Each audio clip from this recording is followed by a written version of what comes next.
Hi everyone, and welcome back to the podcast. Today we're joined by Ian Gatt, who is the Head of Performance Services and Lead Physio at GB Boxing. Thank you for joining us, Ian. Thanks for having us, Andy. No problem. So first things first, where are you actually from?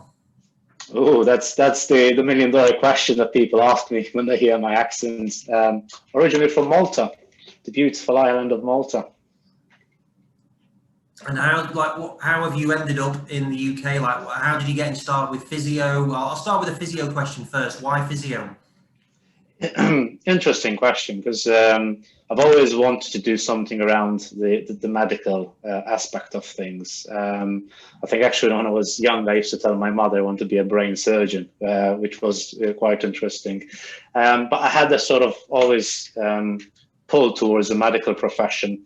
Then as I was getting closer to apply for the university, I had a friend of mine who was actually doing physiotherapy. They were in the second year of physiotherapy, and I spoke to them about things. And for some reason, it sort of clicked. Like before that, I don't think I really had considered physiotherapy. I'm going to be honest.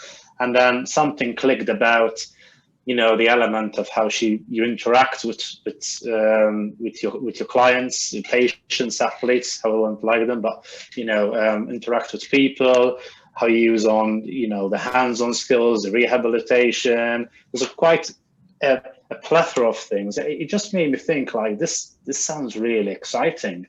When I actually put in my application in Malta, you actually put three choices, and the first choice I put was physio, the second was medic, and the third I think was like physiology lab, because there was no other options to put.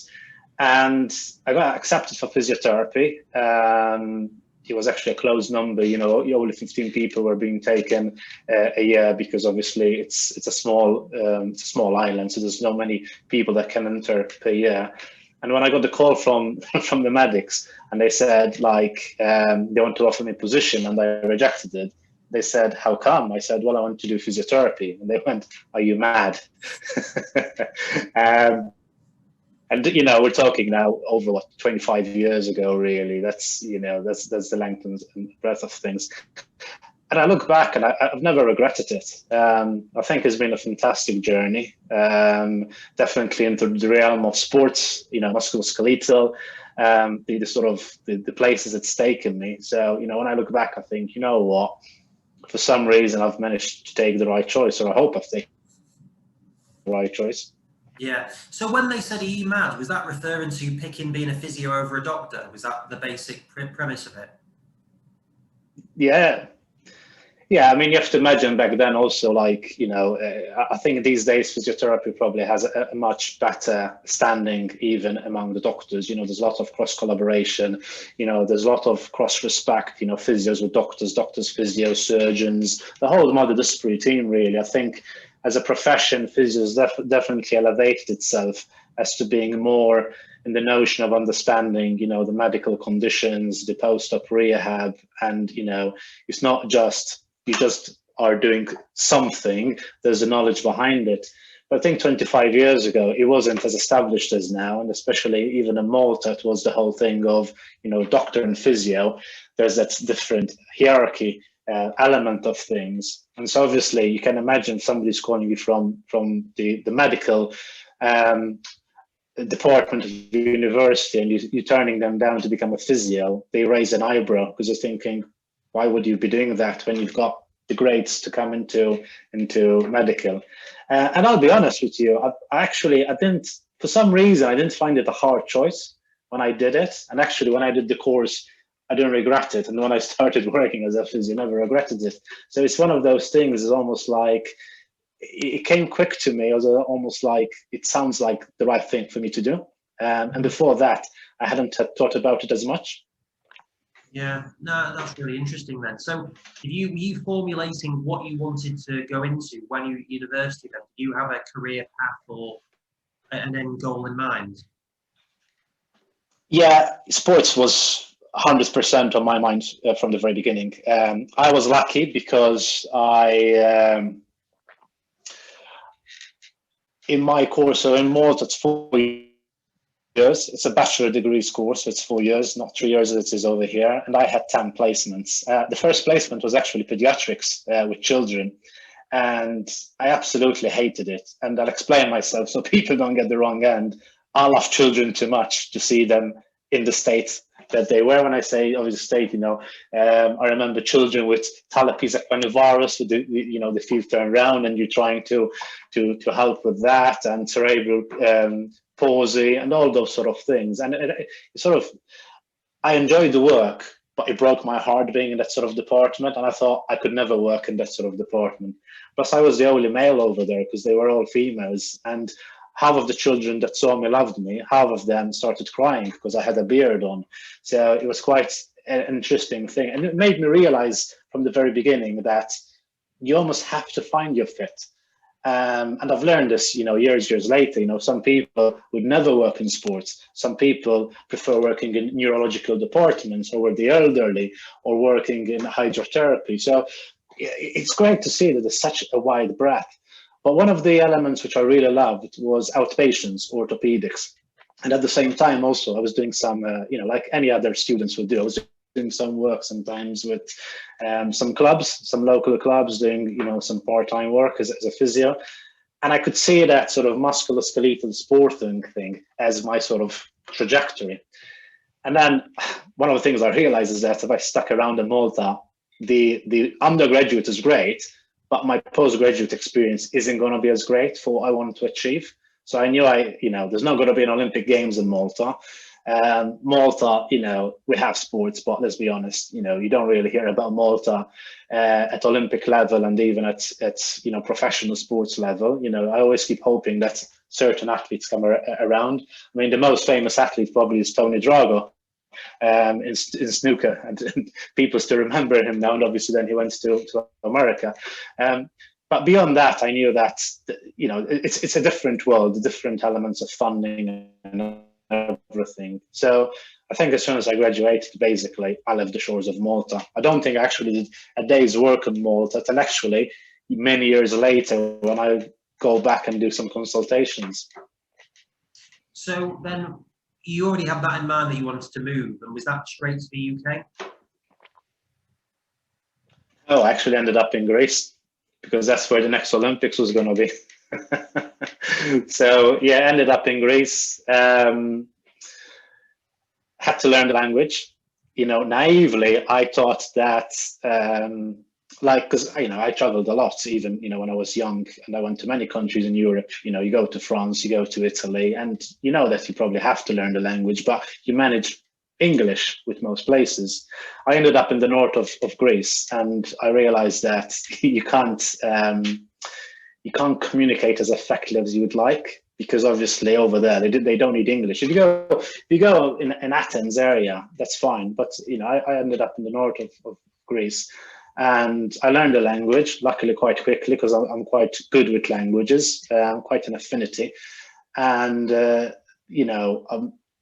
by luck and also by determination, I managed to land myself in a position where I was working with somebody who was involved with their gymnastics team, and also had a link with the Olympics in the country. Obviously, I was still quite green, quite junior, but there were certain things which the university had provided me that was superior to what was being provided in Greece. At the same time, I started a postgraduate over there in manual therapy. So I started what is the cult burn event concept. So they had lots of foreigners that used to come and do this. So I did that over a period of time.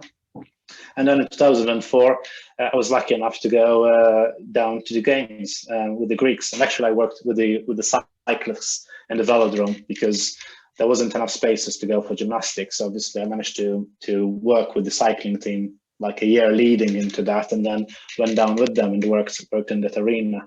And that was sort of my first games experience. And it's amazing. I think the amazing part for me was obviously the everything, the fact that 4 years after graduating, managed to land that event, the fact that you're in the velodrome, you're actually in the middle of the velodrome, so you've got the tunnels that go away from it, but then you go back in where all the teams are sort of doing other bits and bobs, and then you see everything going around you. I actually remember the British going on the podium, so Bradley Wiggins was over there going on the podium, so actually still remember different squads. So that, yeah, that was definitely a fantastic experience. But interestingly, after that, I felt, okay, I've done this now, what next? And the options could have been staying in Greece and continuing with Greece and doing that. But I felt like I needed to pursue more things, both from an education point of view and possibly from a career. Mm. So have you always been an ambitious person then? So have you always been quite driven and knowing what you want to do? It's interesting because you mentioned ambition and driven. I don't really think I had the ambition. You see what I mean? I don't think I had the ambition. I want to be X, Y, or Z. I think driven I've always been. I think I've always been driven to do work. I've always been a hard worker. And I've always wanted sort of anything that I do, anything I lay my hands on, I've always wanted to do a good job. You know, I started working from a very young age. I think I was probably about 6 years old when I started working in restaurants and bars. You know, I have an aunt who owns restaurants in Malta, started working there, going Christmases, Easters. Literally, I was a sommelier at some point, you know, getting the wine from the cellars. And that continued even like working away from like family, working, you know, in restaurants, hotels and everything. So from whenever I can remember, I've worked. And I think that element of work, wherever I've been, I've always been driven to do the best I can, to try and not excel to be like, oh, this is me, this is Ian Gatt, look at me. It's another sort of ambition, but it's almost to do the things I want to do. I think ambition probably has changed probably more in the last decade, but the ambition is to almost try and educate people on what sports is, educate people on the things that I have seen on my journey, particularly with, you know, maybe how I treat and other things, and the ambition to help people that sometimes are struggling, you know, 12 months, 18 months after having an injury or, you know, having particular symptoms, that I can possibly be of any assistance to them. So it's a different sort of ambition. It's almost, you know, I think, you know, was I ambitious to go to the games? It wasn't an ambition. It was almost like, it'd be nice if I can manage to go there, but it's not like, you know, I'm going to fight nails and teeth to get over there. It's just trying to do the best I can every single day. Yeah, that's interesting. So after you'd done that, then what was next? Well, next for me, actually, I wanted, you know, I thought I wanted to do a master's. And at the time, especially masters, probably they have a bit more value than now, because now, you know, everybody almost has a master's. So, but back in the days, probably, you know, a bit more about that. But the reality is I wanted to do a master's because I think I had worked probably about 5 years, and I felt like I needed to almost reflect a little bit, take a bit of time to reflect, a bit of understanding more in sport, and also think what is the next step. And I thought that possibly a master's might help me. And I looked in Australia, I looked in parts of Europe, and I looked in the UK, and the master's that sort of caught my eye was actually in Cardiff University. I applied everywhere. Obviously, you know, I got accepted everywhere. Probably also because you're going to pay for them. You'd imagine that, but you know, all the applications I got accepted all over the world. Australia was going to be more expensive anyway because it would have been 3 times as much than the UK. So obviously, I think the economics probably helped, and even the fact that I wasn't sure I wanted to sort of move away from Europe. So stayed in Europe, went to Cardiff. Did a year over there, and it's interesting because, you know, as I was finishing my master's, I was actually busy because I had to finish my methodology for the dissertation in 2006. I had to fly back to Greece to do my final examinations for the postgraduate I was doing. And so the end part of 2006 was really busy. It was literally like finishing 2 things at once. And then when I hit 2007, the IS was restructuring. They were moving into, so before they had a model which was a bit more like Australia, and they modeled themselves off the Australian Institute of Sport anyway initially, but they had practitioners working in multi-sports, and they were restructuring in a way to have practitioners allocated more to individual sports to try and create a bit more of that, cohesive work really, and obviously to allow people to invest more time and energy to try and create something. And volleyball, where we're looking for a physiotherapist. So I applied for the position. I went for the interviews and luckily got accepted as their lead physio for volleyball. I did 2 years with them. And then GB Boxing was looking for physio. People spoke to me about it, raised my interest. Boxing was much different at the time. Even Rob McCracken, the PD, wasn't yet the PD. There was a different PD. I raised my interest. It was in the same building, so I didn't have to move too far away from Sheffield. I thought, you know what, I'm going to put my name in the hat. Went for the interview, got the position, and then probably, I wouldn't say the rest is history, but in a way it is history because I've been since 2009 with GB Boxing. So then, in terms of volleyball, was that a particular thing that you're interested in, or there was a job available basically, and that's why you went for it? A bit of both, really. I mean, I think I've always had a different flavor for sports. Like in particular Malta, we get a lot of influence from Italy. So there's a lot of television. There's a lot of sort of appreciation of what sports goes over there. So actually, I used to follow things like the basketball league and the volleyball league. So it is a sport that interested me. I wouldn't say like oh well, that's my dream sport. But I wouldn't say that boxing was my dream sport either. I just liked the notion of sports. There was something about that job, it wasn't actually the IS, I'll be honest with you. It was, it was a sport. And then there was the element of what the IS is. And actually what the IS was then is probably nowhere as near as it is now, because, the IS over the last decade is increased immensely in what it does provide, and also like in the expertise and the excellence. But for me, there was something about it.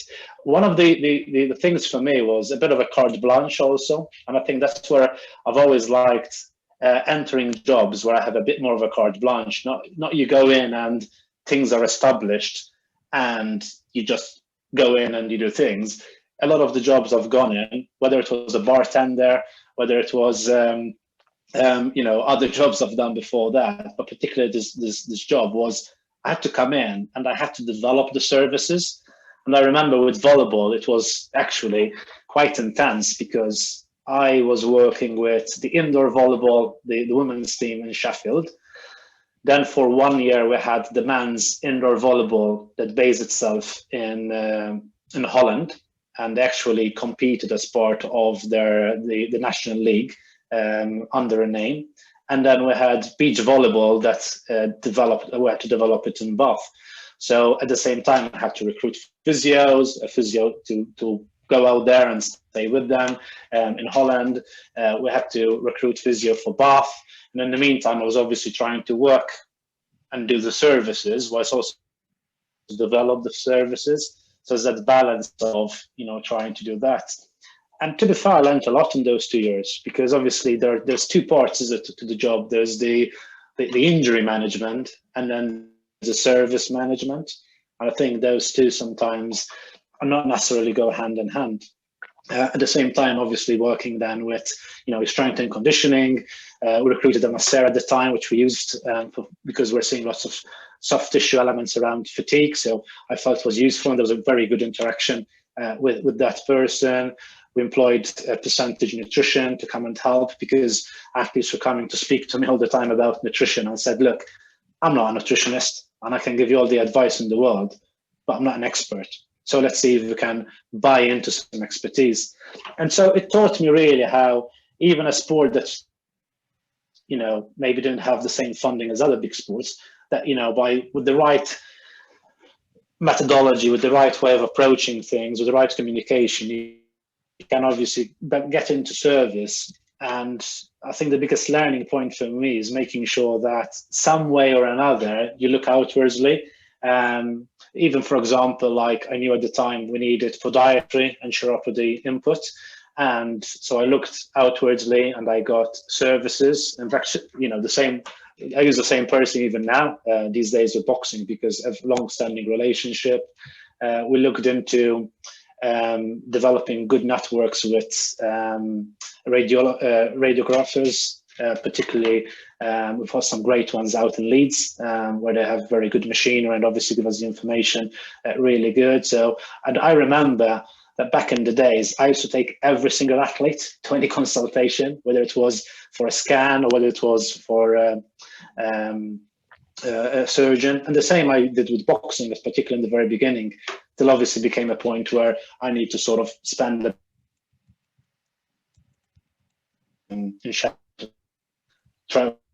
travel, that's half a day taken out of it between the travel and getting the consultations. But I think it's very useful for people, particularly if you want to build relationships. I think offline we were talking about, the difference between online and obviously meeting people face to face.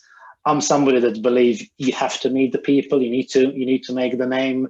They have to see your face, see who you are, and actually pay the dividends later on, because when you're on phones and emails, they know, oh, this is so and so, and they know how you operate. But yeah, no, it was very useful, because when I then went into boxing, I had to restart certain things from the beginning again. So, and having had that, that experience coming from Greece, that experience, even the masters, having learned lots of things there, the experience of having worked with volleyball, moving into boxing, it probably gave me a useful starting block. Mm. And so when you went into boxing then, were you setting up you said it before Rob McCracken took over, is that right? Yeah. So Rob was, he was working like a consultant performance coach. And I remember actually going on a trip with him. But, we had end of 2009, we didn't have a very successful campaign in Milan in a World Championships. In fact, we came out with no medals. And obviously, they decided to sort of appoint a new performance director, which was Rob McCracken. And obviously, if you look back in the last decade since Rob has taken over, there's been medals everywhere we've been. Because obviously, he's entrusted the team around him. He's built a fantastic team around him, and I've been privileged to be on the journey with him. But yes, I had to sort of build the physiotherapy services from sort of scratch, because I mean, there wasn't physiotherapy before me, but I think it was a different way of the way they approach things. I'm not saying right or wrong, but it was a bit more reactive, and I felt that to have long-term effect, you have to create services that have a structure, and equally what that's going to mean, how probably was a different approach. And I think sometimes anyway, people like to leave the mark when they're looking at things. Probably one of the biggest things I looked at from the very beginning was, what are the highest injuries we're getting, which were the hands and wrists, no surprise. But also, what can I do about it? I think that's probably been one of the biggest campaigns I've done those particular first 3 to 5 years, is understanding those injuries even better and what can we do around them. Yeah, and so why do you think, you mentioned how successful Team GB Boxing has been? Why has it been so successful, do you think, then? I think it's been successful, one, because, we found the right athletes. I think, you have to start with that, is it? You have the right athletes that have the right sets of skills, Sometimes, they are rough diamonds, and all we have done really is provide them the level of support. You asked me the question at the very beginning, where are you from? I'm from Malta. For all I know, there are some great athletes in Malta, but they don't have the support network that we can provide them. And I think, don't get me wrong, some athletes need less support than others. Some athletes with little support can really go all the way. But I know, you think about the success, and we've built on that success, is having the aspect that you can have a great coaching team around them, that you can have a great philosophy. So obviously our performance director, our CEO, obviously creates that that philosophy, that structure, help define the values, which obviously then are tried to be embraced by the rest of the team, and everybody then sort of pulls along. And then obviously I have a support team, support staff that can help, your medical expertise, your physiotherapy doctors, your sports science expertise. At the moment we've got 6 disciplines in the sports science, from your performance analysis to nutrition, your psychology, performance lifestyle, and then strength and conditioning and physiology. So the athletes and the sport must see a value, because if I go back 10 years, we didn't have physiology as an example. So that's a new profession that sort of joined us later on. And we didn't have the number of support staff we have now. We probably were about 5 support staff, and now we're, if you count myself, we are 16 support staff that help the program. Obviously, the program has grown. There are more athletes. There's more going on. But the reality is, it's good to see that the sports do see that the support staff bring something to the table. And again, I don't like to almost segregate sections. It's not like having the sections on the ship, although they all have to be compartmentalized sometimes, so you know what they are, but it's all working in the same direction.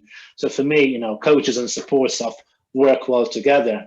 It's just an identity, what the coach is, what they do, what the physio does, what the physiologist does, and that probably helps define certain things. But the reality, it has to be that one team approach. And probably in this role as head of performance, that's what I'm trying to do as much as I can, is facilitate those things, try and make sure that, if I've heard something here, does the other person know about that? How can I bridge that information? Are those two collaborating well with a particular athlete? Are projects happening? So, how can I facilitate those things? So it's trying to make sure that I can help, bridge those gaps, if there are any gaps, or solidify bridges. Because again, I'm not just the one that creates the bridges, but making sure that those, continue to work really well, and bring that experience from so many years that you've seen from how people operate, to try and engage elements around what we're trying to achieve around the athlete. Because ultimately, whatever we are doing is to help the athlete, because end of the day, it's the athlete that's going to be in that ring. We're not going to be in that ring. Not even the coach is going to be in that ring, but the coach is going to be ringside. And then we are going to be some way, maybe a bit further away, but you are there to support the athlete in whatever capacity you can. So do you think that's created the offshoots? Like, we've done some work with Boxing Science recently. You're also based in Sheffield, and I know you've done some education with them as well. Do you think that things like that have come from, is Sheffield becoming a real hub for boxing? Well, yes. I mean, boxing has established itself as a base in Sheffield for a long period of time. And I think what you try and do when you have a base is you try and create the supports that can help, from both a performance and an athlete health point of view.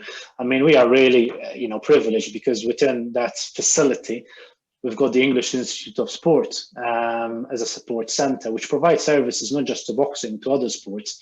But we've got our own gym that we obviously have put in the things we needed, from bespoke cameras where the performance analysis can record sparring, and obviously utilize this information for feedback and from learning experiences. We've got obviously our gyms, our rings, the sizes that need to be and everything. So when you have your own facility, you can do a lot with it. But then, I mentioned the IS.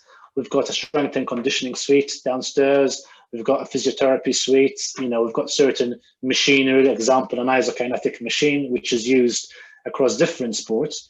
But I know it was actually me and another colleague back in the days who put in the proposal for an isokinetic back in the days for a HUMAC. Mainly because when I was in Greece, I learned how to use an isokinetic, and I was using an isokinetic. It wasn't a HUMAC back in the days, as you can imagine. But I've been using that for diagnostics and for rehabilitation for many years.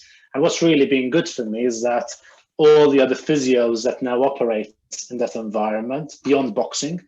Um, they've all learned how to use it. And whenever they have issues, even like last week, I got an email from somebody asking like, what settings would you advise for this, Ian? And is it okay if I send you the report once I get it so you can have a look at it? So it's good that I can help even something as simplistic as that, the network. But particularly in boxing, we use it very often. We've used it for all our upper limb injuries, shoulders, elbows, hands and wrists, to get more information. We use it for lower limb injuries, from hips to knees and ankles. We use it judiciously, obviously. It's not every athlete that has this going to use it. But it's like any form of equipment, whether it is assessment or management, it's where does it fit in? Where does that thing fit in that context? Yeah, that makes sense. And so what's it like working in that environment? You've produced, or GB Boxing has produced, some of the most well-known athletes, very successful at the Olympic Games. What's the atmosphere like between all the people that have come through? You know what? The atmosphere is electric, I'd say. I mean, you've been in the IS, even just looking at the facility from the outside, you think like, crikey, that's really a nice facility. I mean, I think even when I turned up for my interview the first day for volleyball, I was like, this is really a nice facility. And then you walk in, even if you just walk into the IS, where you have the different practitioners and everything, it's really great. Everybody's like ready to say hello and everything. You stop for a brew, you have a chat, especially if you've been there for a long time.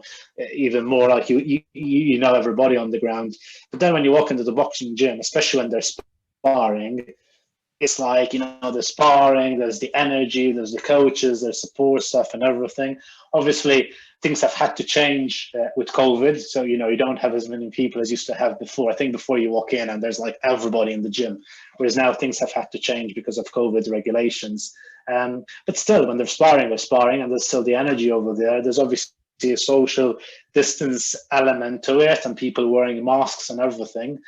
But I think, one of the things that probably engages me to do all the online meetings that I do and all the online consultations and go forward is the fact that even if it was just half a day a week, if I can just go into the gym for a little bit and just see what it is all for, that's enough for me, because it's that energy. And then, recently we've just had a squad going to Hungary for competition. It was just fantastic seeing them back in the ring. And actually, they were voted best team. They came back with, a bag full of medals. It was really good. I know because, I actually tweeted it because I was really excited to see everybody back in action. And at the same time, we had almost everybody else out in Ireland for a training camp.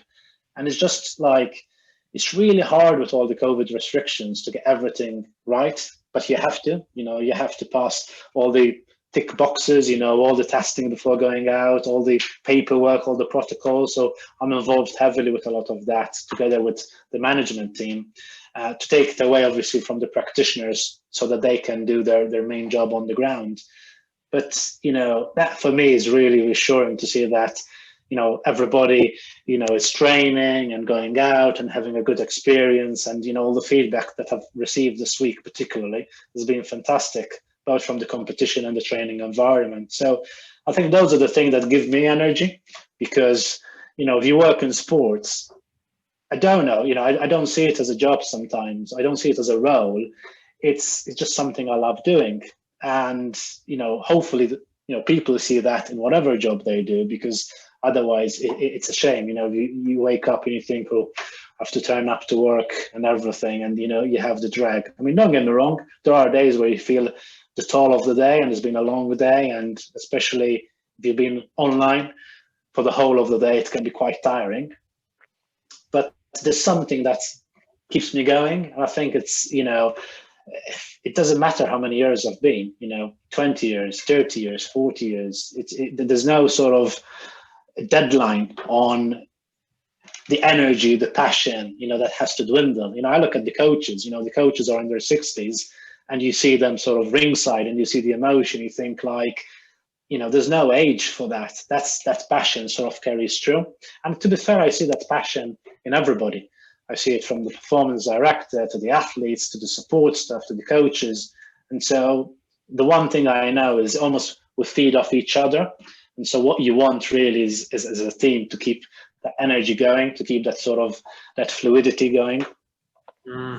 Yeah, no, definitely. I can definitely say. I remember I brought some clients in there, so we had a meeting with you, and they were talking about the British female boxer, and literally Nicola Adams was stood right behind them. So it was an amazing experience. They were absolutely buzzing after that. So one of my favourite boxers and long time trained by Rob McCracken was Carl Froch.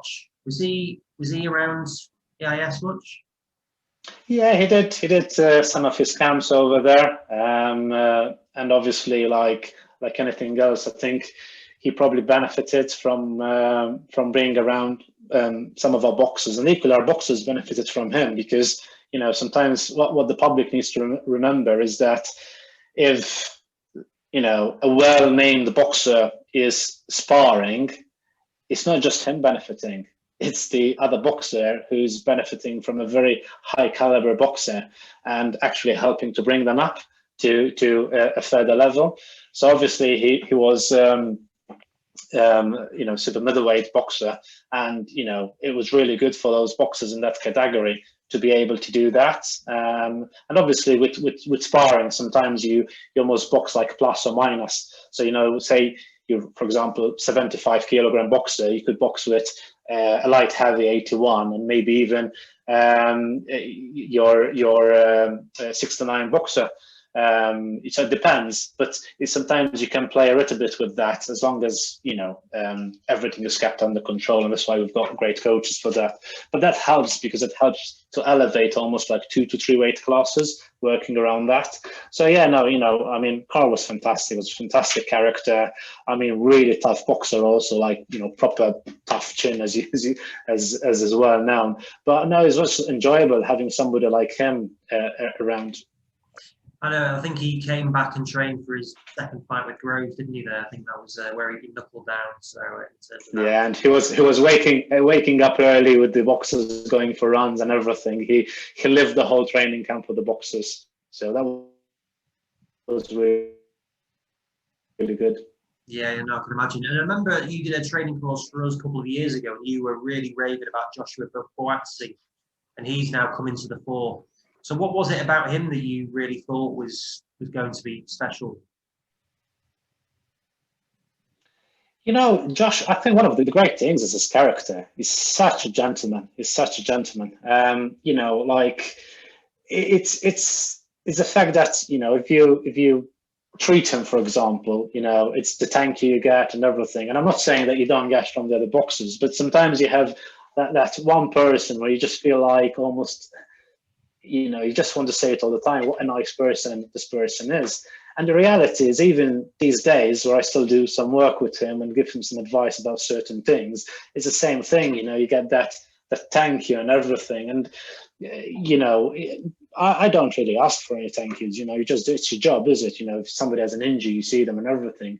But over the years, I've seen many boxers, that tell you thank you. Sometimes even the ones that, you're hurting them. I've had some boxers say, I'm not sure I should tell you thank you because you did hurt me, but it does feel better, so thank you. But no, he's been a great character. And I think, again, great ethos in the way he's trained, great, obviously, skill, as you can see now, even in the professional ranks, he's already making a fantastic mark for himself. But yeah, he's done fantastic. And I think, you think about how he got that medal. He dropped one of the favorites out there in Rio on the Olympics. It was just amazing how he won that bout. And I think there's a lot of things around that. But yeah, definitely, I think it's the character more than anything, because it's easy just to go like, oh yeah, he's a fantastic boxer, performances and everything. I think it's just like a very nice person. And at the moment, we've got lots of boxers like that. It's one of the nice things about working in boxing is the respect. It becomes a mutual respect. So I'll respect you as a boxer because what you do is, definitely outstanding. But they respect you because you're trying to do the job. So they don't treat you like, yeah, you're just there to service me.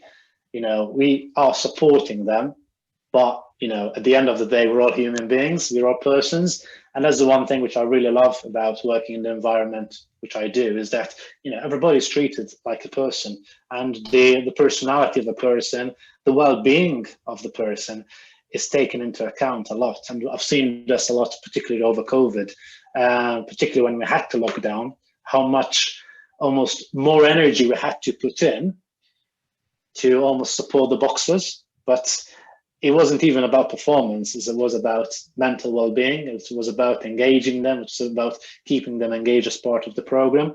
I think that for me was really, really good to see, that we had that approach.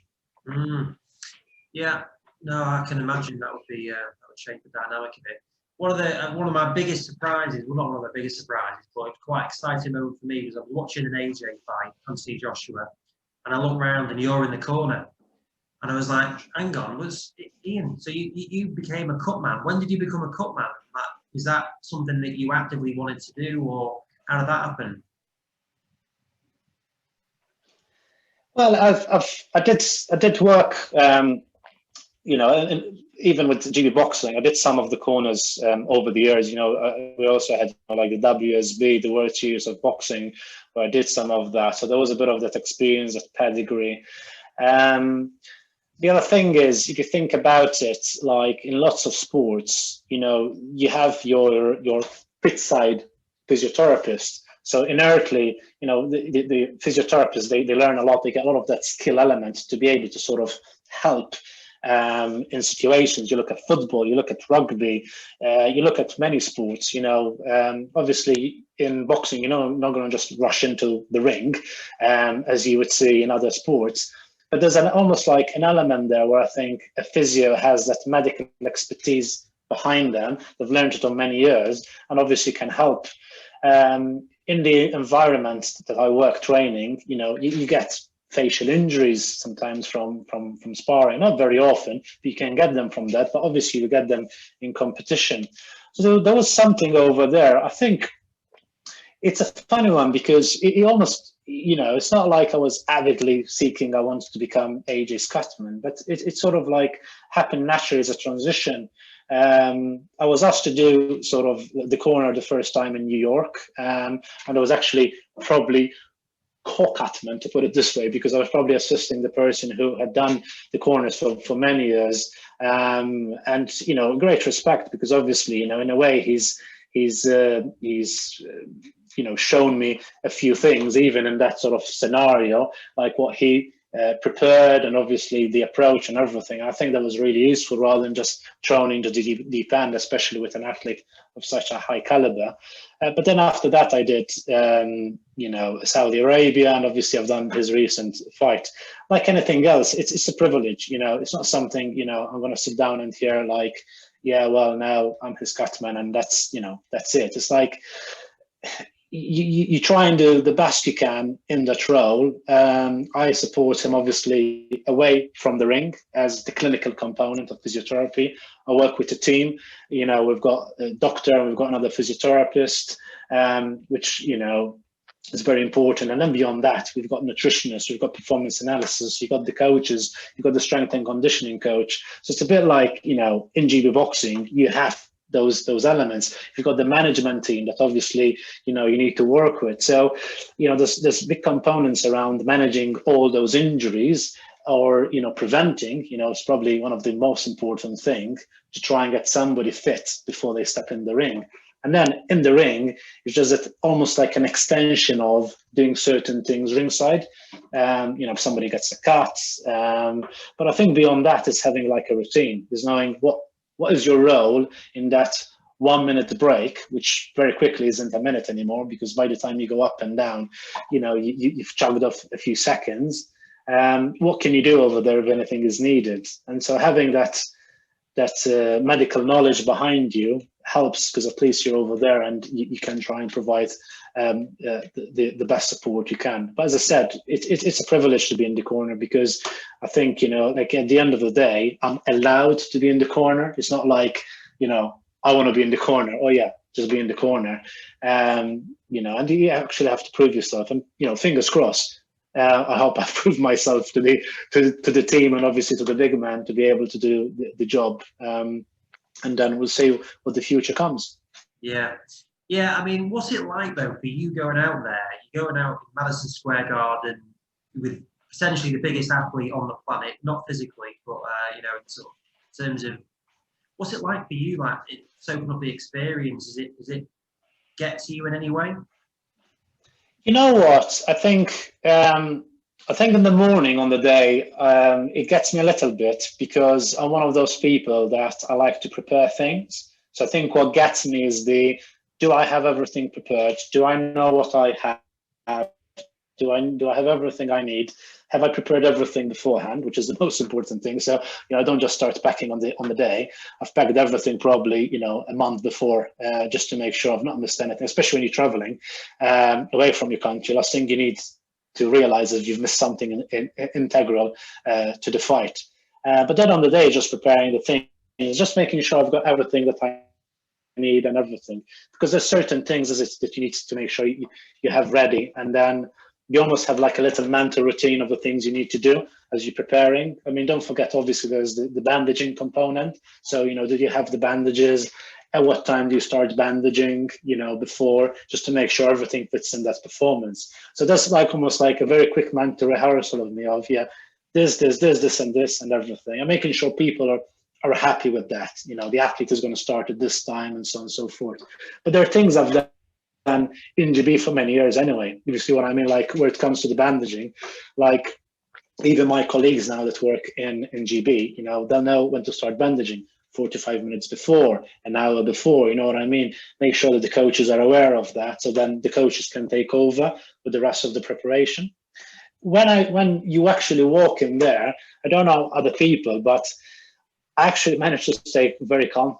You know, when I go over there, I go in, put my stuff, you're there, you do your bit, you've got your minutes in and everything.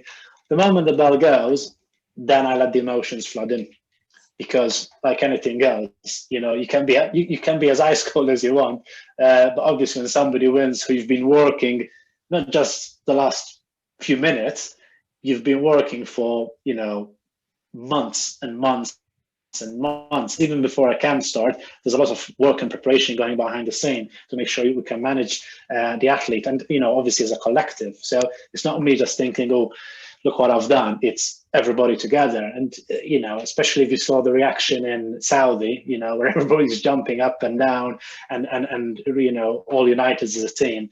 It just shows you really that how much people invest, even emotionally in a way, because you know, you can't. When you do your job, yes, you have to be professional, but you know, when people say you have to take away the emotion, I don't agree with that. I think you have to know when to take it off. You need to know when to switch a switch or another. So, you know, what you can't be, example, in the corner and your nerves are jittering. It doesn't work. But the same would be for somebody who's working in football at a World Cup. On the sideline, you wouldn't expect the camera to zoom in onto the physio, and the physio is just shaking just in case an injury happens. Comes with experience, comes obviously with the stripes that you gain over the years, but also it's knowing how to self-manage yourself and knowing yourself well enough how to manage those things. But then, same as I use the example as a football, you know, if they win the World Cup, obviously they're going to run into the field with the coaches, with everybody, and start celebrating.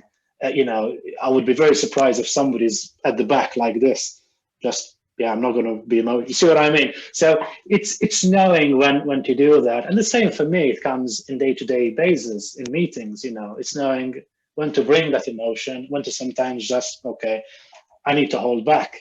You know, somebody may have said something which maybe frustrated me, so I need to, you know, manage that and obviously bring that out in a different way. So it's trying to keep that cool demeanor where you can, because it's important. Because you know, if things come out with too much passion, they may be misunderstood or misinterpreted. So it's important to know how to work on that. And because I'm a very passionate person, maybe it comes from being Mediterranean, I think you learn sometimes how to manage that a bit better over the years, because otherwise, it just ends up in a car crash. No, I can imagine. So in terms of the people that have come through, have you been able to identify, I mean, very difficult question to answer, but can you see who you think is going to, say, make that leap into the professional game? Again, we've had loads with Luke Campbell fighting recently. Joe Joyce is doing really well now. Obviously, James DeGale from previous. Is that, can you see, actually, yeah, they've got something special? At the moment, we've got a very, very talented squad, and anybody who looks at GB boxing and looks at the competitions can probably see that we've got established boxers, really good pedigrees. I'm not going to mention names now because obviously I'll probably easily miss out somebody, or easily mention somebody, and they think like, yeah, I'm not sure you should be mentioning that guy. But the reality is we've got some fantastic boxers that are obviously having their eyes set on the games. And I think, like anything else, for me, boxers that come through GB are going to do well in their career. And I tell you why, because, they've been nurtured by, the best coaches that there are out there where it comes to amateur boxing, if you put it in that sense. You got Rob McCracken, who's, he's got that fantastic talent, both from the amateur point of view, or Olympic, just to use a better word, but also we know his pedigree from a professional aspect. So, he's got something that anybody can learn off him. But then also you've got that, as I said, that massive support network. So, if somebody is there for a year, 2 years, 3 years, think of all the international competitions they could go to. Think about all the sort of level of maturity that you can gain year in, year out. Whereas if you go professional straight away, yeah, you might do well, but the problem is you've not been trialed and tested in that early part of your career. And so any boxer who then turns professional, in my opinion, will have a head start. And then who knows how far their career can go, because, like anything else, once you get to the very top professional boxers in the world, it becomes harder and harder and harder. And then obviously the older you get, the more new people keep coming and coming. But definitely for me, going through the GB boxing stables is going to give a basis for many boxers. And especially if you've been there for the last 7-8 years, as an example, gone to, multiple major tournaments, European Games, World Championships. Maybe you've even gone to the last Olympic Games, so it's giving you that experience before even going into the next one. I mean, those boxers that are going to come out of this, and possibly, because again, you never know what boxers want to do, possibly go pro, we'll definitely hear of those names in the next 2 to 3 years as they start sort of jumping away at the ranks. Wow. So what, in terms of you then, like, have you got any particular goals in terms of things you'd like to do? You've been with boxing for a long time. Is there any other sports that you've had an interest in? I've become institutionalized, I think. It's like when you have a, I don't want this to sound wrong, but it's a bit like having a prison sentence, and then you never want to get out of prison. So I think it's one of those. I've been with boxing so long. It's people ask me that question: what are you going to do next? It's like, what do you mean? What I'm going to do next? I'm with boxing. I don't know where my career is going to go. I don't know, what will happen in the future. Like, I'm one of those people that say never, but definitely, I have a deep love and deep passion for the sport. I've invested a lot of time and energy into it. There's a lot of things which I love doing as part of the sport. So, if given the choice and somebody says, look, would you stay another 10 years? Would you stay another 20? I'll say, yeah, if the premises are good, if I can continue doing the things that I love doing, then great. The EIS who support boxing, they're fantastic. It's a fantastic organization. Lots of practitioners from all types of disciplines spread across the country. Massive thanks to the government, obviously, for the funding that gets invested into that. But equally, the reward is amazing, not just for the people that work there, but the research that comes out of it, the education that comes out of it. You think about, there's a lot of experts in different fields that even educate away from that. If I just take myself in isolation, I try and help and educate on things which I've probably learned over the years. Obviously, there's never a full disclosure on everything, because there's certain things you may not disclose, but there's the themes and the education on aspects which then filter into whether it's the NHS, whether it is private practice, and so on and so forth. And so for me, even that part of things, the inspiration of athletes that inspire younger athletes to come true, and sometimes who knows how many times sports may have saved lives. And also the investment itself, people will go and come from abroad to watch competitions, and obviously there's that income coming in. So, it's a whole spurning system. But for me, that's, what we call high performance in the UK, definitely between the English Institute of Sport and the national governing bodies, that sort of cooperation that goes through. For me, it's fantastic what the United Kingdom has achieved, because and other countries know that, it's literally, at the top edge, there's literally lots of things coming through. And I think, like, even if I sat in meetings all day and said not a single word, I'll probably learn a lot, even just by doing that, because there's so many experts out there, from physiology to S&C to nutrition to people in mental health, in the female athlete health. There's so many things coming through. So I'm privileged to be in an environment where that's all the time going on. I probably learned a lot about COVID also, so I could probably write a paper around that, with all the things you have to learn every day and deal with. But again, I have to thank both boxing, for their support in that, but equally the English Institute of Sport, because the EIS really help a lot on that. They really want the best for the sport, but they also want to ensure that practitioners feel protected, and that wherever they go, that everything, all the I's, as they say, are dotted, all the T's are crossed, and literally that's what we try and do with everything. So yeah, no, it's definitely a great place to work. So it's hard for me to look outwards when I feel that there's such a fantastic element. And I think, I've been with the IS now for 14 years. It's like every year it seems like it keeps getting better and better. And it's not by chance. It's because there's a lot of hardworking people who want it to get better. From the national director all the way down to, your foot soldiers, you're going to call them like that. But if you ask me, okay, where, maybe it's not a role, but what do you see yourself? I say myself, it's somebody who, I know these days on social media we talk about influencers. I'm not sure I really like that word, but then for me, what I want to influence people is thinking for themselves a little bit, is not being influenced by somebody who takes you an extreme. You see what I mean? You've heard me talk a few times, Andy. You probably know that I'm one of those people that sits very much in the middle, not because I don't have an opinion, but I think that in a lot of things, it's never black and white. It's very gray. And that's the same with injuries. That's the way I see things. It's very gray. So, you can't say that that's the way you treat something. That's the way you assess something. That's the way you do things. Because I have learned even through management that two people with different opinions may be both right also. It's just a different way of seeing things. It's a two-sided way of a coin. It's still a coin, but has two faces.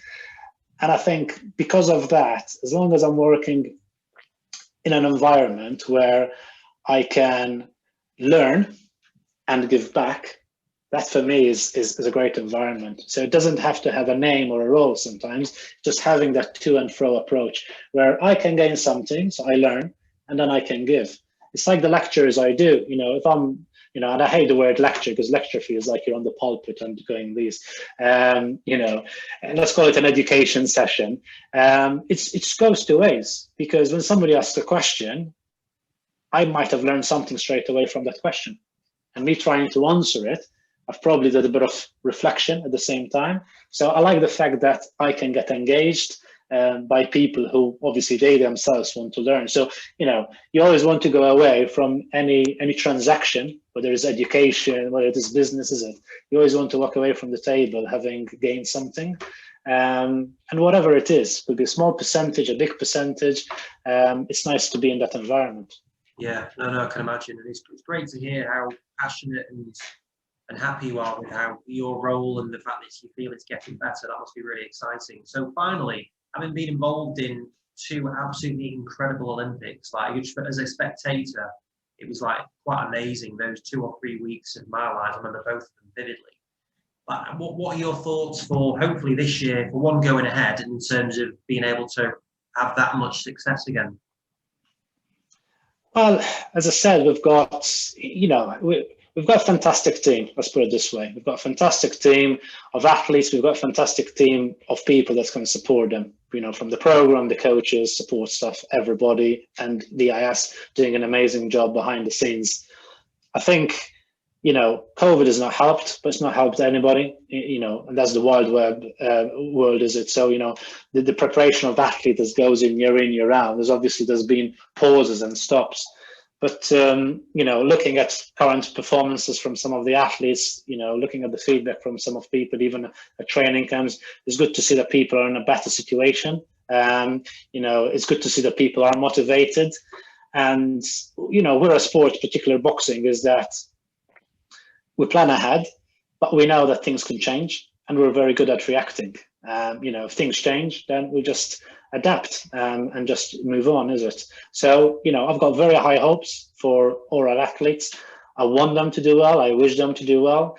And equally, it's for the individual progression of the athlete, but even the sport itself, because I know, GB boxing, hopefully, it's a beacon, not just for other national federations, because I know there is a lot of respect towards us, what we try and achieve, but also for other sports, because I know that people look at us, GB boxing, and other sports, and think, you guys are successful, but also it sounds like, you're doing some things right. The way you collaborate, your teams, everything, and the ideas behind it. The fact that people want to, engage with us, the fact that people want to work with us, I think it's very important. So I think it would be nice to get success. But I think for me, success is the fact that we are there to support people. So beyond any medals, beyond any performances at the games, I think there is already a victory, which is with all that has happened over this past year, that we're still continuing together. I think that for me is one of the biggest victories, where you don't need the medal, you don't need the trophy. It's just the aspect of we continue persevering, we continue doing our bit for the athletes, but equally, hopefully, to inspire, as I said, people away from the sport or even within the sport, so that they can see that, what we're trying to do is a positive thing, is a good thing. No, definitely. Well, it definitely is for the person not directly involved in it. So, yeah, and I want to say thank you for your time, and I wish you the very best of luck, both in terms of the Olympics and the other work that you're doing. So, thank you again, and we'll look forward to seeing you soon. Thank you very much, Andy.